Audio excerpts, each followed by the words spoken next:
So Sanjay Uppal, founder and CEO of StraitsBridge Advisors, to my left. Nicole, you have seen in the morning, Nicole Russell, Vice President IR of Waddell and REIT Financial. David Kuah, CEO of the Motley Singapore. Angela Campbell, the Senior Partner at Tulchan Asia. Jonathan Kuah, Senior Vice President IR and Corporate Communications at StarHill. And Jeannie Ong with a new title, Chief Strategic Partnership and IR Officer at StarHub. So let's get started with a bit of global view and go out of Singapore to the US and to Europe. When we look 15 years back, then the regulation FD was introduced, Regulation Fair Disclosure in the US, and a lot of more regulation came up over the years in the US and in Europe. So Nicole, from a US perspective, could you share with us how this impacted IR and especially the use of digital and online media? Well, Reg FD came out in 2000, which was a little bit before the internet was invented. So I'm not sure it was that was funny, right? I didn't know if my mic was on. That was a little bit before the internet really became a mode of communication. So Reg FD really leveled the playing field, and the use of the internet from the standpoint of using your website as a conduit to put information and a conduit for investors to come and get information became a lot more important. Fast forward, there's a lot of other regulations that have come into play, but I don't know if any of them were significantly impacting digital communication.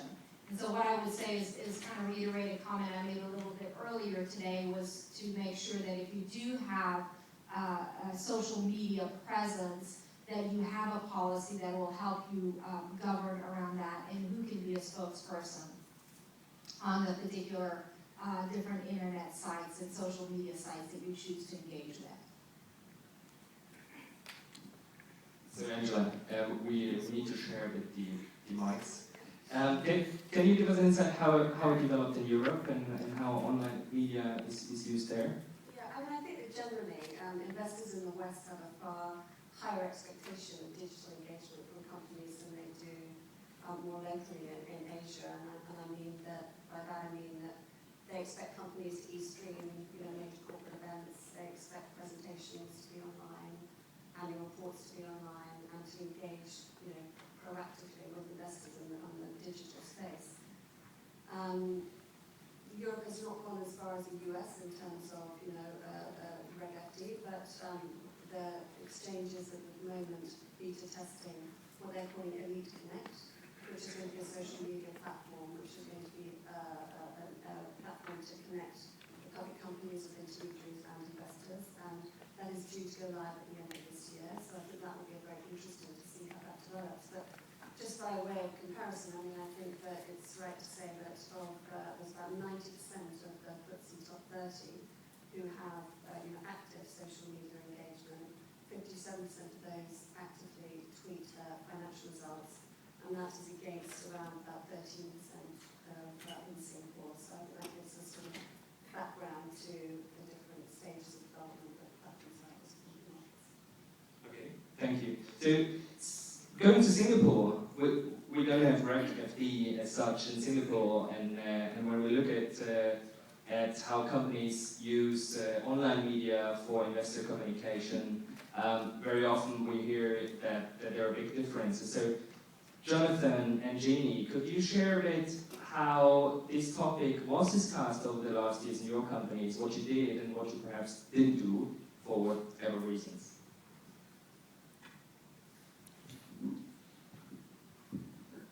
Well, I think in Singapore's context, the adoption of social media as broadcasting of news is very limited.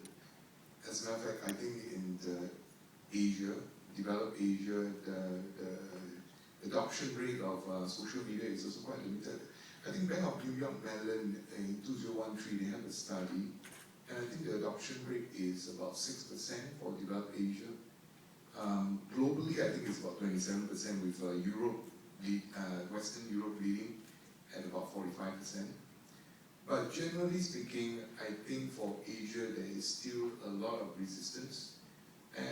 But let's look at the companies that cited the reasons why do they not adopt social media. And I think the majority of them have indicated that the lack of demand from their stakeholders, basically their audience. And that is across the board, from North America to Asia. So the question mark is that given that there's a technology presence, should we just adopt it? Or should we basically be led by what the market wants? So there's always this stretch. Well, of course, it's a chicken and egg situation whereby if no one started it, then it will take off.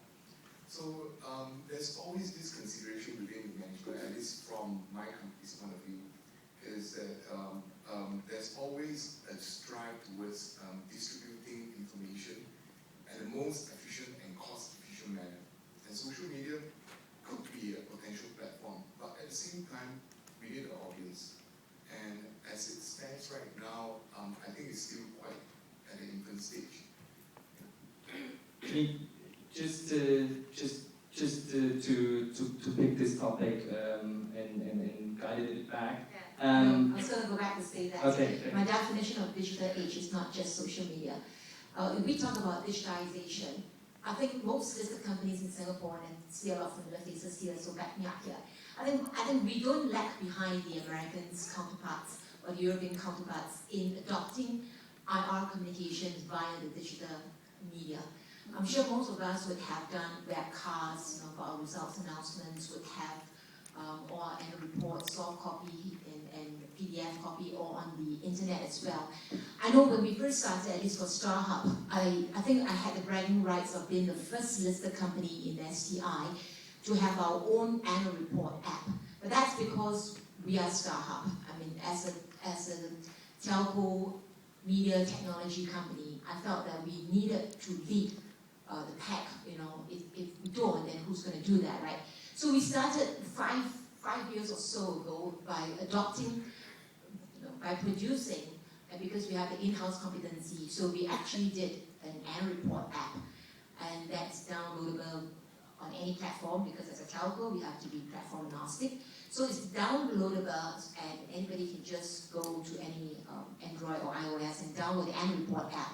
So that was something new, and of course, those analysts who follow our stock, because they are TMT analysts, so they tend to be more road warriors who embrace technology. So naturally, they like the idea that we have an annual report app. But frankly, beyond that, I don't see any value in doing it, because to John's point about demand and supply thingy, I think the market wasn't really, looking out for something like that. Sure, if you have all your communications material, if you would put it up on a digital platform for them, it's easier for anybody to access. But beyond that, I think where Singaporean company and American or European companies are concerned, I think we're probably there, if not on par with the counterparts there in terms of how we communicate using the digital media. Where the social media is concerned, it's another can of worms altogether. Okay, so David, if I may pose a question to you. So Jeannie is saying Singaporean companies are pretty much up to date, up to best practice in what can be done and what should be done. You would agree with this, or you have another opinion? Okay, I think the companies in Singapore need to be more proactive as far as the digital media is concerned, simply because of the demographic changes that are taking place here in Singapore. If we are not careful, then I think there is a danger that Singaporean companies, Singapore-listed companies, could actually fall behind the curve. Essentially what I'm saying is that there have been some drastic changes here in Singapore with regards to who can own shares in companies. Now, I mentioned this earlier on when I was talking with Nicole and Elena in an earlier panel. And previously, you had to buy 1,000 shares in Singapore companies at a time. Now that has been reduced to 100, eventually it will be down to 10, and hopefully at some stage it will be just one share that people can own. Which means that share ownership is going to be much wider, and also the people who will be owning the shares won't be your 50 plus, but they will in fact be your 18-year-olds, your 20-year-olds, your 30-year-olds. Now, they are changing. I mean, I have a 23-year-old son who doesn't even watch television anymore. He absorbs all his information from the internet. He gets everything that he needs from the internet. The only time he watches television is when his football team is playing on one of the TV channels on one of the StarHub ones. Yeah? That is about the only time that he will ever turn on the television. He is not interested in the news, he gets that from the internet. So I think Singapore companies need to be proactive, they need to be ahead of the curve. And yes, whilst the adoption rate might be still low at the moment, it will accelerate. And it will accelerate at such a pace that you may not be able to cope with that changes that will take place. Thank you. So the one side is the investor side, and what they request and what they want. Sanjay, you're working a lot with top management and advising them. And I hear also from them there are certain reasons why we can't put our third quarter publication date in advance on the website. There are reasons why we're not doing live streamed webcasts, for example. So what are the topics related to digital and the concerns you discuss on the top management level? Just to give a background, right now, obviously, run a consulting firm, we advise financial services, entities, largely banks. And prior to that, I worked for 22, 23 years in banking, including CFO roles in multiple banks and countries. So I've actually had the opportunity, right from the, I would say, late 90s to now, see the evolution of these practices, both in the West as well as the East. The West, of course, I worked for 12 years in Standard Chartered, and they obviously were on a different kind of trajectory, and then later on moved on to Asian banks. Now, one of the things I tell clients about social media is, because when they say, well, I don't think you need to adopt this, and I say, look, the social media has adopted you. You don't adopt social media. And the voice of investors, just as David mentioned, is people who put a potential interest in you and where they're drawing their conclusions from, or where they're expressing their views, and if you're not tracking that, there could be good, bad, and ugly things being said about you in these social media, which you're failed to acknowledge, recognize, or even measure. The other piece is that today, the way the investor community works, it's not just about the investors you have today, but will be potentially investors in the future. And the investors in the future will make up their mind over a period of time, and they are not somebody we communicate to as companies. They pull information, so they don't depend on what we're pushing out. They depend on what they can pull. And I would say a lot of the younger generation, and I would say that younger generation is now, the definition is moving into the 40s, where people are actually, the first thing when they want to find out about anything or anyone is on the internet. And I can bet you I've seen this pattern. So I want to find out about EQS. Yeah? I will Google EQS, and I will go and look at things that have been posted but not on their own website. So I want to hear what everybody else is saying about you. So I think when you look at social media, it is about being ready for that adoption that we are all undergoing as companies today. Number two is investor communication is changing to an investor conversation. And that conversation happens directly and indirectly. There are multiple cases around the world where a lot of shareholder investor activism has happened through social media.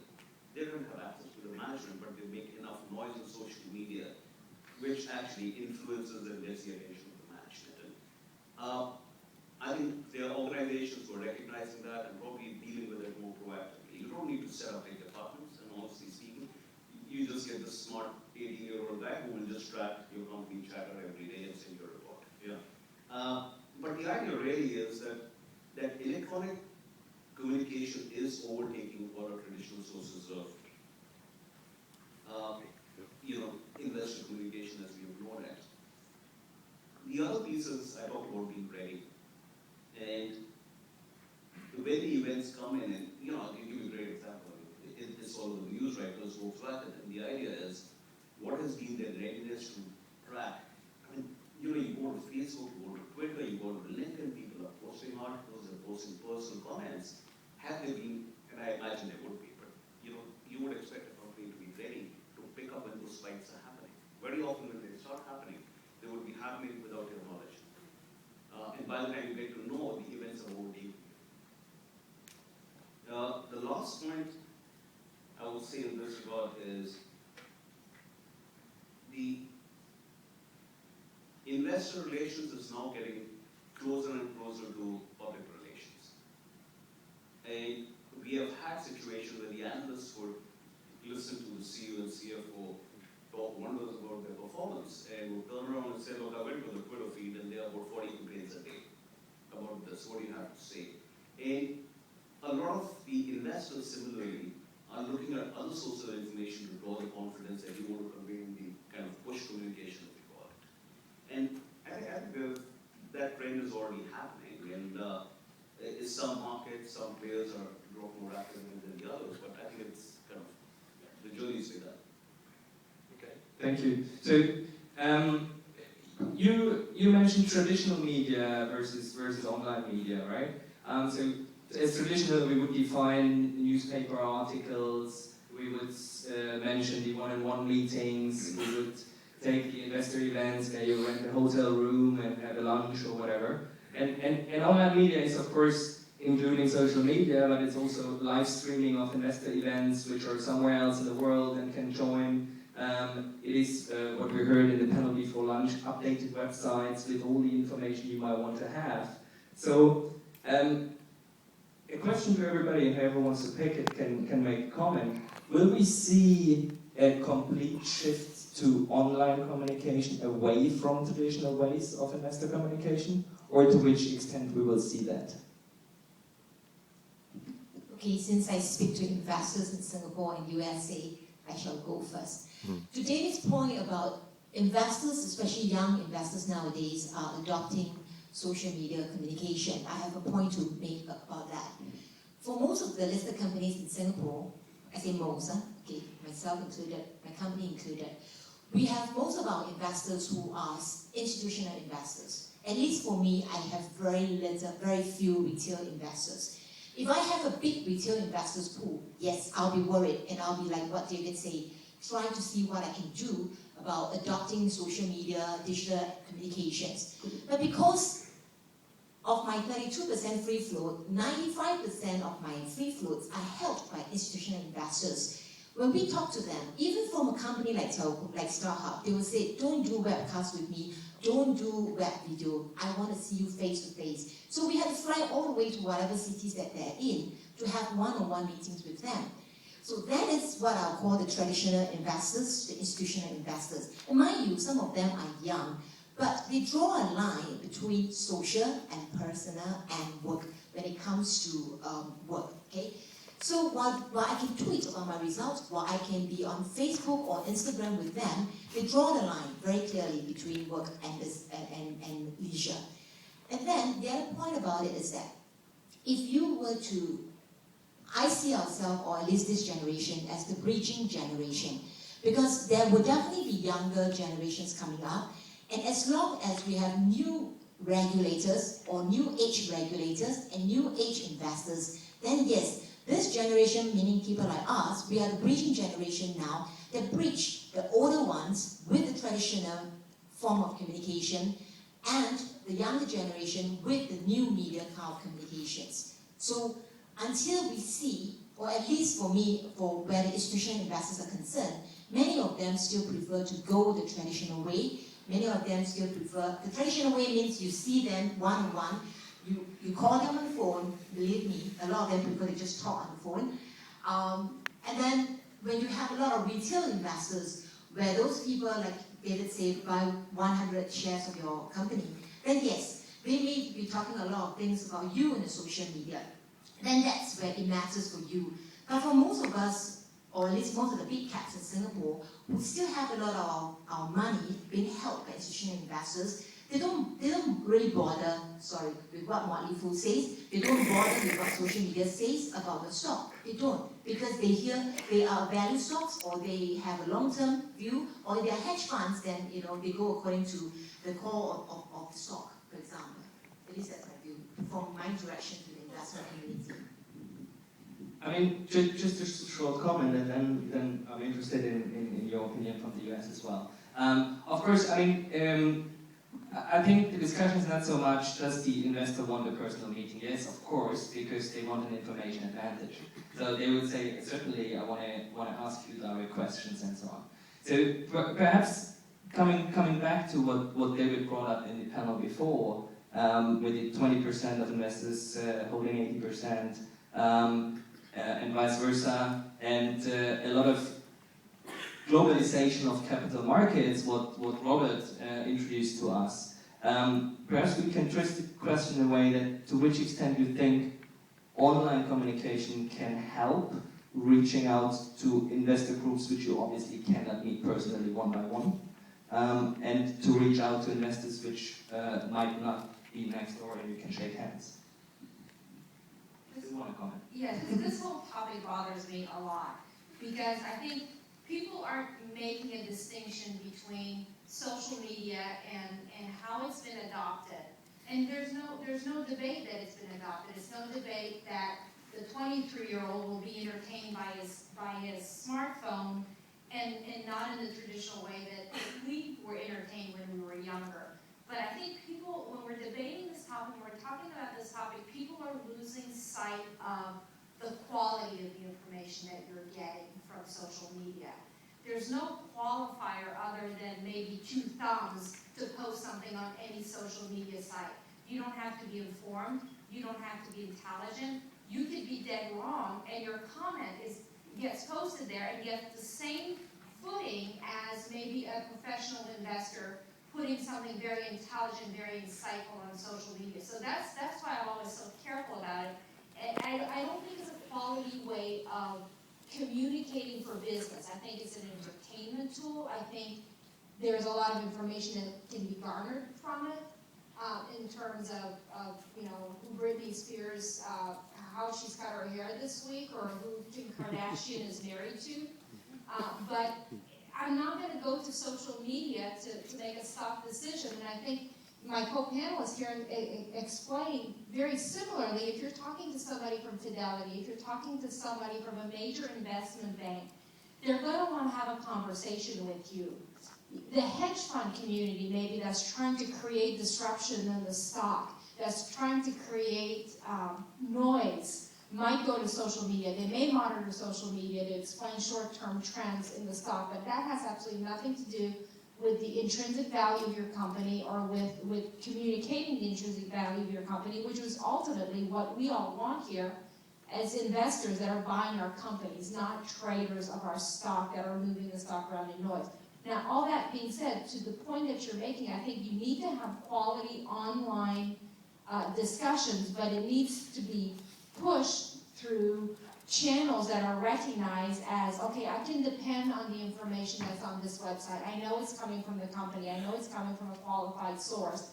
Not it's coming from, there's a commercial in the United States that it's this, apparently this really good-looking girl that's texting a guy, I don't remember the whole thing, but she's texting, and you see the commercial, it's actually a creepy-looking old man texting. And the point that they're making is that you never know who's on the other side of that tweet. And so, as a business, and I can't stress this enough, as a business discussion, be so careful with social media because garbage in, garbage out, folks. Okay, so the social media message arrived, I think. And Angela, I mean, with your background in Asia and in Europe, and being on the advisory side, right? Talking about the point Nicole touched, so there are full channels you should use, and you should use qualitative. So what are the things you would advise Singaporean companies to catch up with? I mean, I think it's interesting that when we speak to a lot of certainly the larger cap companies in Singapore and Southeast Asia, what they're saying to us is that they want to increase their shareholders, you know, who are outside of the region. And, you know, digital platforms are the ideal way of doing that. It does not replace, and everyone's trying to say that it does replace face-to-face meetings.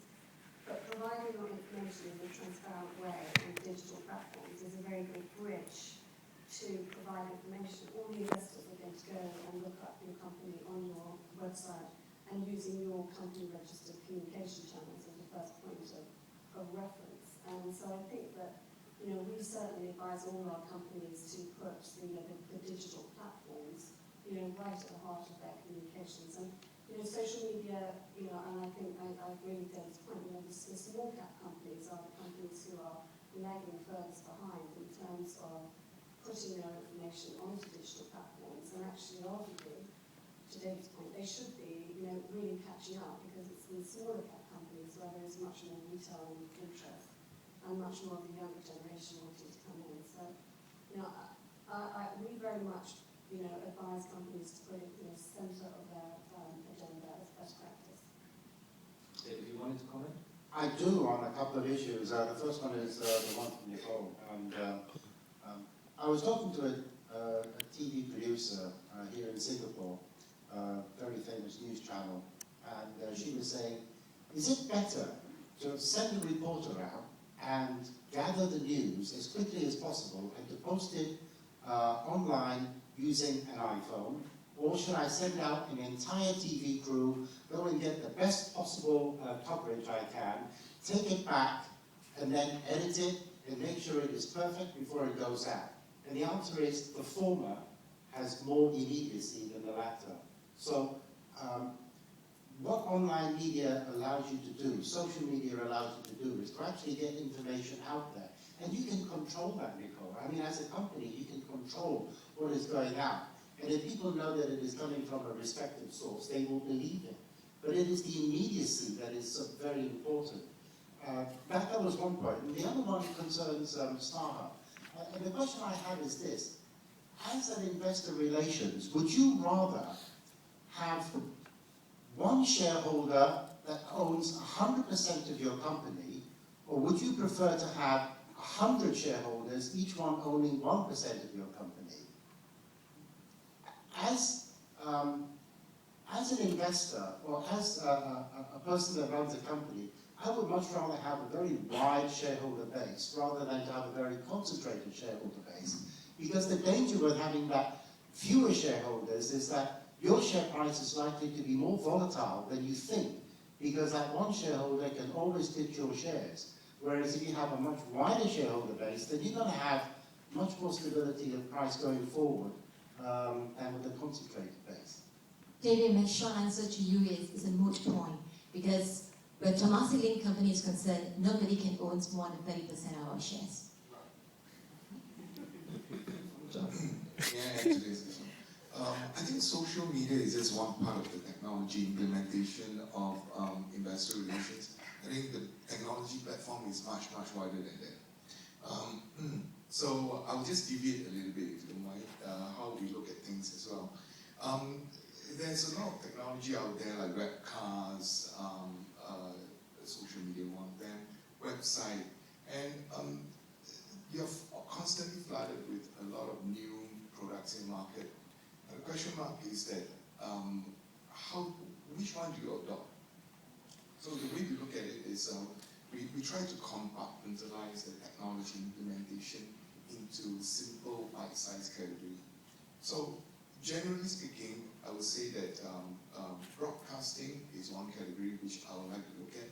And broadcasting would encapsulate email blast, which has been in Singapore for quite some time already. And a lot of corporates have been using that. Then, of course, you have the social media and the SGX posting, regulatory posting. And more recently, I think more and more companies are using webcasts, not only for their results briefing, but also for the AGM as well. I mean, my view of webcasts is fantastic, but then it's very expensive. So I think it depends on your corporate, where is your stakeholder. I mean, if you're in the US and you have stakeholder in Oklahoma or Wichita, they can't possibly fly down to your AGM every year. They probably have more holdings than your company. So for practical reason, you adopt that. But in Singapore, I think it's a little bit different, because from one end to Singapore to the other end is 1 hour by train. So of course it's a good to have, but not at $50,000. So I will still rely on face-to-face meetings. So for corporates, it depends on your needs. Like maybe for StarHub, for example, we have investors all the way in Europe, where else in the world.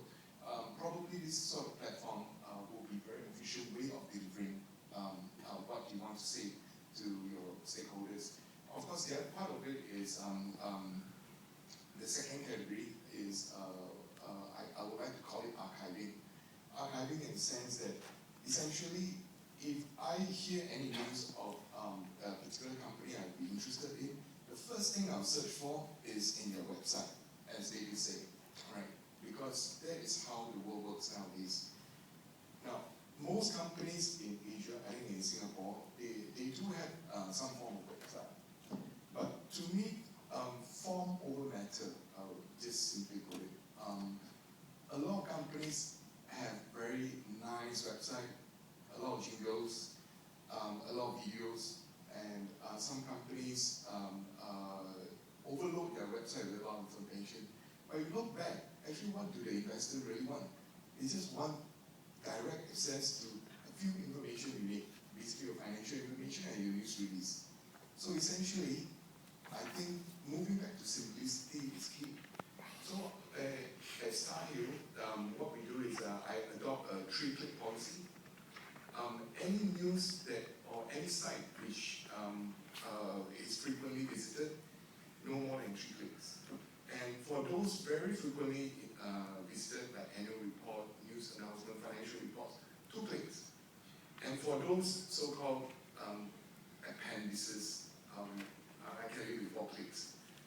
Yeah, and then of course, then you have 2 more category analysis, research. So like for instance, Iprio is one of the technology platform. They help investor relations officers like us to actually study our shareholder base, the movements itself. So if you go for a roadshow, you come back, how effective is your messaging? Do you say something wrong, or whether your message has gained traction? Immediately you can track, from a technology service provider like this. And then finally, I'll call it the new thing in the market is marketing. I think in today's time, to showcase your corporate in a more softer tone is very cheap and very accessible. Anybody can make a video for under $10,000, and I think a picture paints more than 1,000 words. So for instance, if you're a company, even though it's an oil rigging company, very hardcore engineering, but you represent a strong CSR kind of approach, why not just show more the greeneries or the sea or some fishes? Yeah, basically your message will go across very, very effectively, and it doesn't cost you a lot. So investors can go there and then get a sense of it, and before going into the hard numbers. So from my perspective, technology is our tools. At the end of the day, what is your needs? What is your corporate needs? And you just have to scope it and see what is most effective and cost efficient for you to do. So for the sake of time and the audience having the value of so many people together with different views, obviously, and different opinions, are there any questions in the audience?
The question was because we didn't have a mic, the question was which role retail investors played in driving the development of digital communication in the US, like videos, like social media and so on. and it was addressed to Nicole, so you have to answer, unfortunately, without knowing from it. And I'm going to try not to get cranky about the social network, and I'm going to talk about just our website, because despite my previous comments, I do believe that digital communication is extremely important, and whether you're talking about an institutional investor or a retail investor, it does play a key role in how you get your message out there. I think understanding the sophistication of your audience, I think if you're thinking about Fidelity and Wellington and BlackRock, you're talking about very sophisticated investors that use statistics and figures to come to their conclusion very differently than the retail shareholder. So understanding what it is they're looking for. My view of the retail shareholder is that they seem to be a whole lot more concerned with your social corporate governance issues. So if you're a company that is in a manufacturing or in a sector that potentially has some bristling points in there, make sure that you're putting that information there so it can be consumed by the retail investor in a way that they understand. And if you're talking about the retail investors, other things that's very important to them, at least in the United States, is a stream of income. And so what we find is that sectors that are more dividend yielding sectors tend to be a whole lot more attractive to the retail shareholder in the United States. So put the information again that's important to them, the history of your dividend growth, the next quarterly dividend payable. If you're not getting your dividend check, here's who you can call. So that type of information. I think the retail shareholder goes to the website as much as the institutional shareholder, but for very different reasons. They're looking for very different information. So make sure you understand the audience that you are interacting with and interact appropriately with them. Any more questions? If not, then I got the sign that we are running out of time, but I still want to get for the audience the last advice from everybody of you, which I would kindly ask you to put in one sentence. So, IR in a digital age, is it a great opportunity going forward? Digitalization, great opportunity for IR, or a huge challenge? I think all IROs should adopt a hybrid method, which is traditional and digital. You have to take out the traditional way of communicating, but you also have to embrace digitalization. New age investors, they all like bite size, so you have to prepare things like that for them. They all want things on the go. So you have to also be prepared to do your tweeting. There are not many of us I know in this hall who tweet about your results, but I strongly encourage all IROs to tweet your results because that's the fastest way to get out the results, to David's point. Okay? I just have to say that this technology are just tools. Essentially, at the end of the day, you have to focus on your customer, your stakeholders. Who are they? Who do you want to reach out to? Adoption of these tools is basically on what you like to achieve. And I would say that I think that any company who's wanting to compete for global capital, I think it's essential that they adopt, and put their information out to on digital platforms.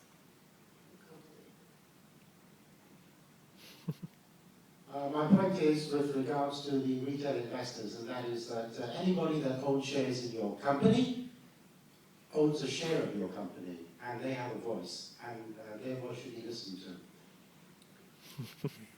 I'm going to say don't let the tail wag the dog. And what I mean by that is make sure that you define what it is you want to achieve. Don't try to be everything to everybody. I think what you said, and I'm really running out of things to say. So what I would say is, if you look at leveraging technology as a tool, definitely. And if you think about how technology is going to change investor relations, all I would say is be ready. I think it's difficult to answer that question right now, but you can see some early signs. But I like the term bridge. We are really creating a bridge where the investment communities are a lot wider. And you need that readiness as that transition happens from the old to the new. So with this, thank you very much. And we want others certainly around for further questions, discussions, in whatever direction. You take over, Kate, or I? Good. Happy to. Because it's an easy job, it's like sitting right here. I'm not doing